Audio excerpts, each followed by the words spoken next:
joining us. Ladies and gentlemen, it is a moment of great challenge and adversity for Pakistan as unprecedented rains and flash floods have caused massive devastation in various parts of the country, as you're aware, especially in Sindh and Balochistan. The government has announced a state of emergency owing to huge loss of life, property, infrastructure, livestock and livelihoods. Millions of people have been evicted from their homes. Around 33 million people have been affected. Close to 1,000 lives have been lost. Rescue and relief operations are facing difficulties due to washed away infrastructure. The government, the federal and provincial governments, and various departments and agencies, including the NDMA and PDMAs, civil administration and the armed forces, all are together leading a coordinated humanitarian response for which all available resources and capacities are being deployed and mobilized. A National Emergency Operations Center is operating, and a National Relief Coordination Committee constituted by the Prime Minister is working under the chair of the Minister for Planning. The Prime Minister is himself steering the overall effort. As you would have been following, the Prime Minister was in Sakhar a while ago visiting the flood-hit areas along with Foreign Minister Bilawal and other ministers and senior officials. Earlier this morning, the Prime Minister met a group of ambassadors to sensitize them of the scale of human tragedy. As always, the government's efforts are being complemented and supported by the entire Pakistani nation, with people, civil society and humanitarian organizations stepping forward in big numbers for relief work in the spirit of generosity and solidarity with the affected brothers and sisters. As you can see, the scale of this disaster is so huge that it requires urgent cooperation and support from the international community. We are grateful to the UN, the IFIs, and a host of our partners in friendly countries who are stepping forward with assistance. A UN flash appeal is also going to be launched on Tuesday, 30th August, simultaneously from Geneva and Islamabad. Millions of our overseas Pakistanis are also ever ready and willing to contribute to this effort. As you are aware, the government has also established the Prime Minister's Flood Relief Fund 2022. The fund is accepting donations and contributions from both home and abroad. Our missions around the world are reaching out to Pakistani communities to facilitate and mobilize flood relief activities. It is my appeal to all media colleagues to spread this message far and wide and raise awareness about this dire situation. Our thoughts and prayers remain with the flood affectees. May Allah Almighty help the nation in facing this challenge with strength, resilience, and characteristic Pakistani patriotic and philanthropic spirit. Ameen. Ladies and gentlemen, I am sure you would have followed the Prime Minister's official visit to Qatar from 23rd to 24th August on invitation of the Emir of the State of Qatar. During the visit, the Prime Minister held in-depth consultations with the Qatari leadership. The Prime Minister met the Emir of Qatar, the Qatari Prime Minister, Chief Executive Officer of Qatar Investment Authority, and a delegation of Qatar Business Association. During various meetings, both countries agreed to increase institutional coordination besides enhancing cooperation in agriculture, food and energy sectors. Leaderships from both sides also agreed to encourage Qatar's investment in the fields of renewable energy, tourism and hospitality sectors. Prime Minister Sharif thanked His Highness the Emir of Qatar for Qatar's investment authority's readiness to invest $3 billion in various commercial and investment sectors in Pakistan. The Prime Minister addressed at Pakistan-Qatar Trade and Investment Roundtable, and that was attended by top Qatari business and corporate heads and Pakistani business community. He also visited FIFA World Cup Stadium, where he appreciated the sports as well as the unique building design. The Prime Minister expressed good wishes for the Qatari leadership and people for hosting the mega sporting event. We take pride in that the official football for FIFA 2020, Al Rihla, is manufactured in Pakistan, which is known for its world-class football manufacturing prowess. Ladies and gentlemen, let me also share various other engagements during the week. Last week, the Prime Minister received the new Australian High Commissioner and also met a delegation of students from Harvard University. Earlier this week, the investment manager, FinFund of Finland, accompanied by the Honorary Consul General of Pakistan for Finland, called on the Prime Minister during this meeting growing opportunities for investment in Pakistan, including in IT, energy, agriculture, industries, and e-commerce sectors, came under discussion. Yesterday, there was a telephone call between Foreign Minister Bilawal and Saudi Arabia's Foreign Minister Prince Faisal bin Farhan Al Saud.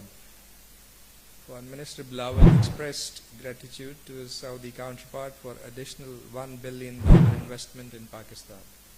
The Foreign Minister also informed the Saudi Foreign Minister about the devastation caused by the unusual floods in Pakistan and appreciated Saudi Arabia's assurance of taking all possible steps to help the flood victims. Both leaders also discussed promotion of bilateral relations.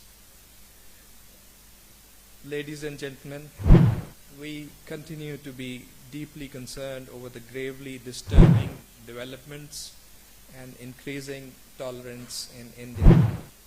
Let me reiterate Pakistan's strong condemnation of sacrilegious remarks against the Holy Prophet, peace be upon him, made by another BJP official. This is the second time in the last 3 months that a senior BJP leader has made disrespectful comments towards our beloved Prophet, peace be upon him, denoting the worrying yet unmistakable slide of today's India towards Islamophobia. Pakistan demands the Indian government to take immediate and decisive action against the BJP members habitually involved in attacking Islam and targeting the dignity of our beloved Prophet. Pakistan also calls on the international community to take urgent cognizance of the aggravating situation of Islamophobia and overt espousal of anti-Muslim and anti-Islam agenda of the BJP RSS combined in India.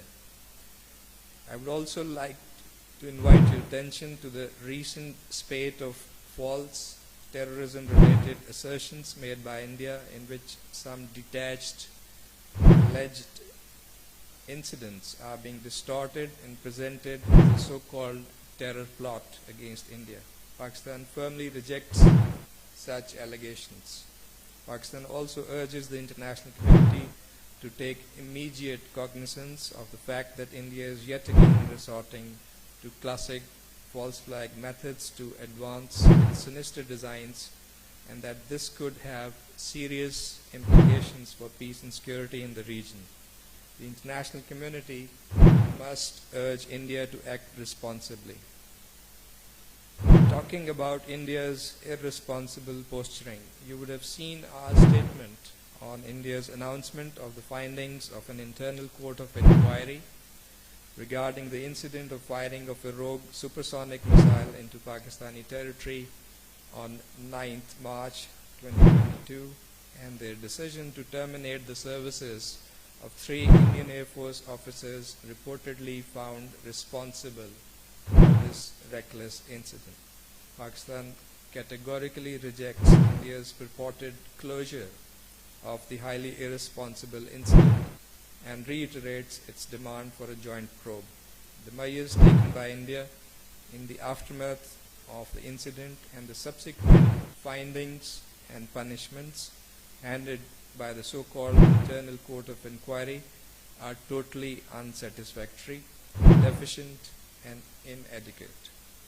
India must immediately provide specific responses to the questions raised by Pakistan regarding the command and control system in place in India, the safety and security protocols, and the reasons for India's delayed admission of the missile launch. Pakistan also remains seriously concerned over the release of 11 convicted criminals serving life sentence for the gang rape of Bilqis Bano, a 5 months pregnant woman, and the murder of her 7 family members, including a 3-year-old child, in the infamous 2002 Gujarat riots. It is beyond reason and how and why these criminals have been allowed to walk away without the completion of their life sentence. This miscarriage of justice is painful for the family of the victims as well as for the Muslim community in India as a whole. It clearly shows how the Indian legal system has been compromised to serve and protect the interests of the ruling BJP-RSS nexus. There has been outcry against this decision within India, particularly among Muslims, legal fraternity, and women rights groups. Coming over to the situation in the Indian illegally occupied Jammu and Kashmir, you must have followed that the Indian Charge d'Affaires in Islamabad was called to the Ministry of Foreign Affairs today, and a strong protest was lodged on the extrajudicial killing of a Pakistani prisoner, Muhammad Ali Hussain, by Indian occupation forces in a fake encounter that took place in Arnia IIOJK. Muhammad Ali Hussain had been jailed in Kot Bhalwal prison in the Indian illegally occupied Jammu and Kashmir since 2006. The Indian diplomat was told that Mr. Hussein's death under mysterious circumstances at a location away from the prison has once again substantiated Pakistan's long-standing position that Indian occupation forces in the IIOJK are routinely involved in undertaking staged, choreographed attacks and extrajudicial killings of Pakistani and Kashmiri prisoners. He was also reminded of the case of Zia Mustafa, another Pakistani prisoner who was murdered by Indian authorities in a similar fake encounter last year.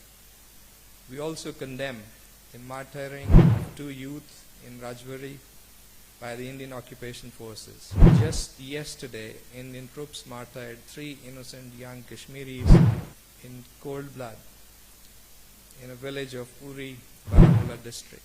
It is worrying that Indian troops, paramilitary and police personnel have stepped up fake encounters, cordon and search operations and house raids to suppress the Kashmiris' ongoing freedom movement. We denounce such an undemocratic and blatantly illegal acts of Indian occupation forces. We reiterate our demand for release of all illegally detained political prisoners and Hurriyat leaders, particularly Yasin Malik, who are languishing in different jails of IIOJK and India. We also condemn India's continued detention of Hurriyat leader Mirwais Umar Farooq, who was not allowed to deliver Friday sermons today.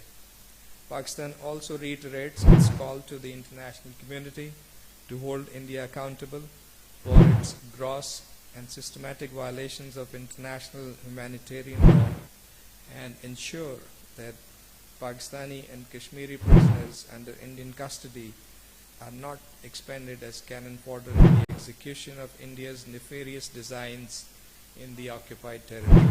Pakistan rejects Indian occupation authorities' sinister move to grant voting rights to Indian citizens in Indian illegally occupied Jammu and Kashmir that reeks of sinister design of institutionalizing the settler colonialism in the occupied territory. The realization of sustainable peace, stability, and prosperity in South Asia remains contingent upon a peaceful resolution of the long-standing Jammu and Kashmir dispute in accordance with the relevant UN Security Council resolutions and the wishes of the Kashmiri people. It is the responsibility of the international community to come together and demand India's compliance with its